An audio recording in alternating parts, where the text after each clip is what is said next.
আসসালামু আলাইকুম। আজকে আপনাদের একটা জাদু দেখাবো। দেখেন, এইটার মধ্যে গ্যাসের কোনো লাইন নাই আউটসাইড থেকে, কিন্তু এইটা খুব সুন্দরভাবে রেগুলেটর প্রেস প্রেস করলেই অটোমেটিকলি জ্বলতে থাকে। ঠিক আছে, আসলে এটা কোনো জাদু না। এটা হচ্ছে, এই দেখেন এই পাশে একটা গ্যাস ক্যান আছে, এটা 220 ml এর। এইটা মেকানিজমের মাধ্যমে এইখান থেকে এইখানে লাইন গিয়ে জ্বলতেছে। ঠিক আছে, এটা আপনি এখন এটা আনলক অবস্থায় আছে। এই যে আনলক অবস্থায় আছে, এখানে একটা গ্যাপ দেখতে পাচ্ছেন। এই গ্যাপটা এই বরাবর চলে যাবে। এই বরাবর চলে যাওয়ার পরে এইখানে এটা লাগাই দিবেন, এবং এইখানে দেখতে পাবেন একটা রেগুলেটরের বাম পাশে একটা গ্যাস লকার আছে। এটা প্রেস করলে গ্যাসটা লক হয়ে গেল। এখন কোনোভাবে নরফ চড়ার চান্স নেই বা গ্যাস লিকেজের কোনো চান্স নেই, তাই ভয়ের কোনো চান্স নেই।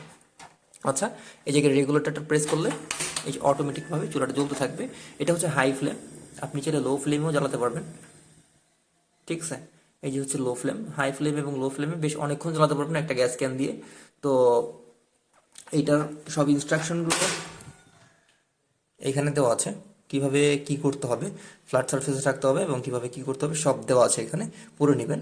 এবং এটার যে বার্নারটা আছে, এটা হচ্ছে ফুললি অ্যালুমিনিয়ামের একটা বার্নার, যেটা বেশ অনেক বছর আপনি ইউজ করতে পারবেন ইনশাল্লাহ।